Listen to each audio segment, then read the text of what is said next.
Assalamualaikum warahmatullahi wabarakatuh. Perkenalkan, nama saya Gilang Ramadhani sebagai pemateri pada makalah yang berjudul wabah penyakit. Yang saya hormati Bapak Dr. Muhammad Imran LC MTHI. Baiklah, pada makalah ini pada kesempatan kali ini saya akan sedikit menjelaskan tentang makalah saya tentang wabah penyakit. Sebelum saya masuk ke hadis saya, sebelumnya saya akan menjelaskan sedikit tentang apa itu wabah. Jadi, wabah adalah istilah yang sering digunakan secara luas untuk menggambarkan sesuatu kejadian atau masalah yang tumbuh di luar kendali.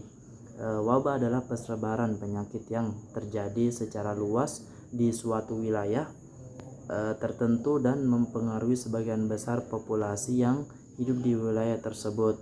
Jadi, penjelasan tadi saya lansir dari CDC. Jadi, wabah adalah kejadian di mana sebuah penyakit sedang aktif penyebarannya. Jadi, kata wabah secara umum sering digunakan untuk menggambarkan sebuah masalah dalam dunia kesehatan. Baik, selanjutnya saya akan masuk ke hadis saya tentang yang bacanya langsung artinya juga, yang artinya telah menceritakan kepada kami Yazid, mengabarkan kepada kami yaitu Ja'far bin Kaisan dan Yahya bin Ishaq dan Affan secara makna, dan ini adalah lafal hadis yang diriwayatkan oleh Yazid dan mereka tidak berbeda dalam hal isnad dan makna. Keduanya berkata, saya Ja'far bin Kaisan al-Adawi, dia berkata telah menceritakan kepada kami Mu'ad binti Abdullah al-Dawiyah, dia berkata saya menemui Aisyah dan ia berkata Rasulullah SAW bersabda, tidaklah umatku akan diuji melainkan dengan pembunuhan dan taun. Saya berkata, wahai Rasulullah, mengenai pembunuhan ini kita telah mengetahuinya, adapun maksud taun itu apa? Beliau bersabda, gondok seperti gondok unta, orang yang tetap tinggal menanggung penyakit itu dengan tidak berpindah seperti halnya orang syahid, dan orang yang lari daripadanya sebagian orang lari dari peperangan. Dalam hadis yang semakna dari Abu Hurairah, Rasulullah SAW bertanya kepada sahabatnya, siapa orang yang mati syahid di antara kalian? Mereka menjawab, orang yang gugur di medan perang itulah syahid ya Rasulullah. Rasulullah SAW merespon, kalau begitu sedikit sekali umatku yang mati syahid. Para sahabat bertanya, mereka itu siapa ya Rasulullah? Rasulullah SAW menjawab, orang yang gugur di medan perang itu syahid. Orang yang mati di jalan Allah itu bukan karena perang juga syahid. Orang yang tertimpa taun atau wabah pun syahid. Orang yang mati karena sakit perut juga syahid, dan orang yang tenggelam adalah syahid. Hadis riwayat Muslim. Lalu bagaimana penjelasan ulama sendiri? Dalam Sahih Bukhari dan Muslim diriwayatkan dari Hafsah binti Sirin bahwa ia menceritakan Anas bin Malik berkata Rasulullah SAW bersabda, orang yang mati karena wabah taun adalah mati syahid. Menurut Ibnu Qayyim al-Jauziyah dalam kitabnya yang berjudul At-Tib An-Nabawi, secara bahasa taun adalah sejenis wabah penyakit. Demikian disebutkan dalam As-Sihah. Sementara itu di kalangan medis, taun adalah pembengkakan parah yang mematikan, menimbulkan rasa haus dan dahaga yang amat parah dan rasa sakit yang luar biasa. Tubuhnya menjadi hitam, hijau atau abu-abu. Selanjutnya akan muncul nanah.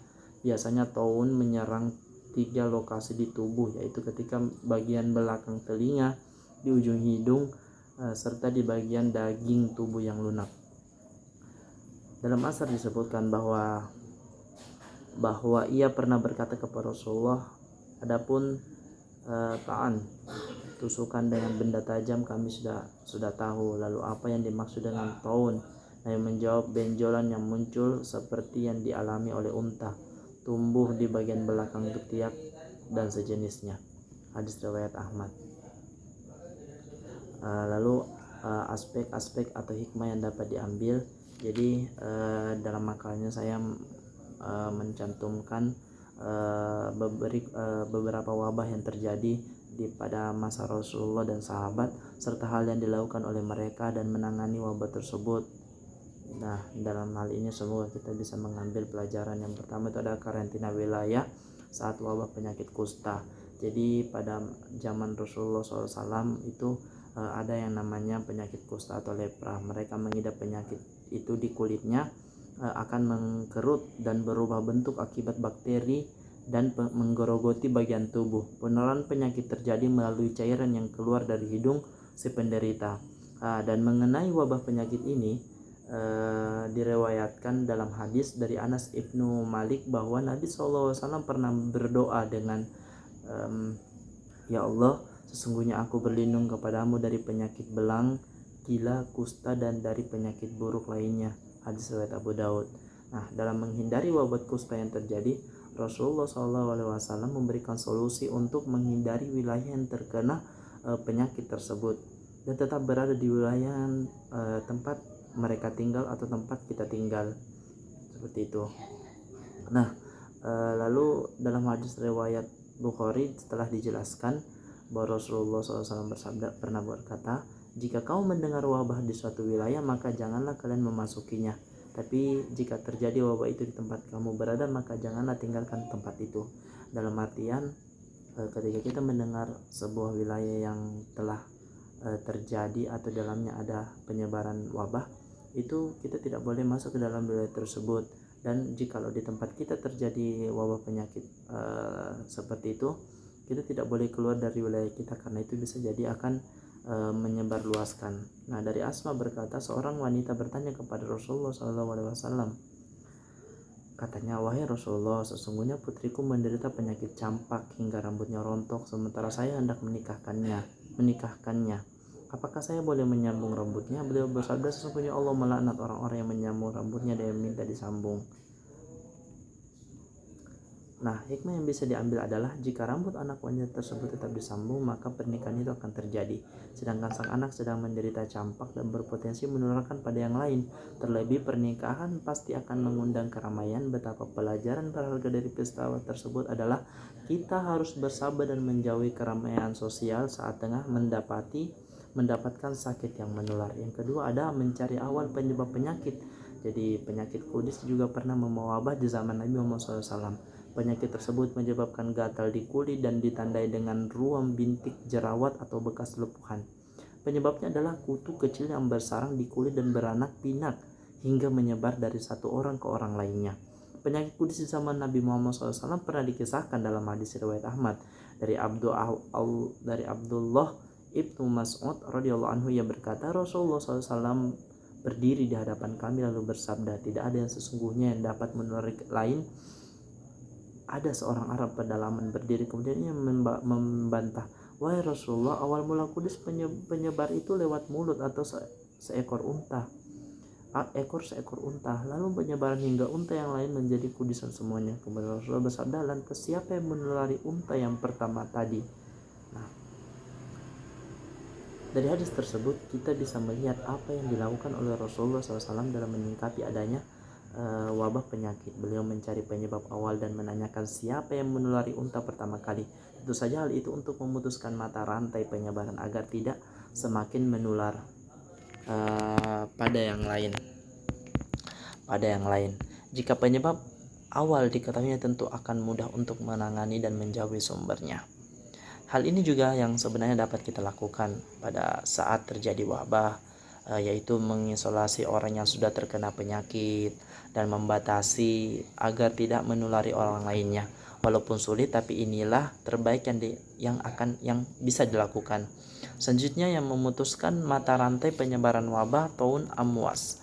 Pembatasan atau pengurangan tingkat penyebaran penyakit juga dilakukan oleh Umar bin Khattab pada saat terjadi wabah taun di masanya.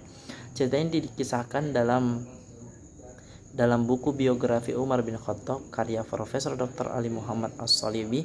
Pada saat itu tahun 18 Hijriah, Umar bersama para sahabat melakukan perjalanan ke Syam dan di perbatasan mereka mendapatkan sebuah kabar tentang penyakit yang menjangkiti wilayah tersebut. Penyakit ini bernama wabah taun amwas yang menyebabkan benjolan di seluruh tubuh. Jika benjolan terus bertumbuh, nanti akan pecah, mengalami pendarahan dan dapat berakhir pada kematian. Lalu Gubernur Syam saat itu memimpin Abu Ubaidullah bin Jarrah segera mendatangi Umar di perbatasan dan menyampaikan kondisi tersebut. Umar pun tidak sampai masuk ke daerah Syam dan segera pulang ke Madinah. Umar mengirim perintah kepada Abu Ubaidah dan memintanya untuk menyelamatkan penduduk dari wabah. Para penduduk dibawa ke tempat yang aman dan tidak berpotensi untuk menularkan, yaitu dataran tinggi yang lebih luas dan udara yang bersih. Nah, itulah beberapa peristiwa wabah penyakit yang pernah terjadi di masa Rasul dan Umar bin Khattab. Dapat kita ambil hikmah bahwa di masa tersebut Rasulullah dan Umar mengambil keputusan yang benar. Mereka membatasi interaksi sosial, melakukan karantina wilayah, menyelamatkan penduduk dengan berada di wilayah yang aman, serta terus mencari penyebab penyakit tersebut agar mampu diselesaikan di sumber utamanya. Dan seberusaha mungkin tidak menularkan dengan cara yaitu tadi kita harus mengisolasi.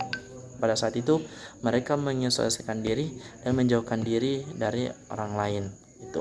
Nah, baiklah, semoga apa yang saya sampaikan dari makalah tersebut insya Allah kita bisa mengambil manfaat darinya. Baiklah, wassalamualaikum warahmatullahi wabarakatuh. Terima kasih.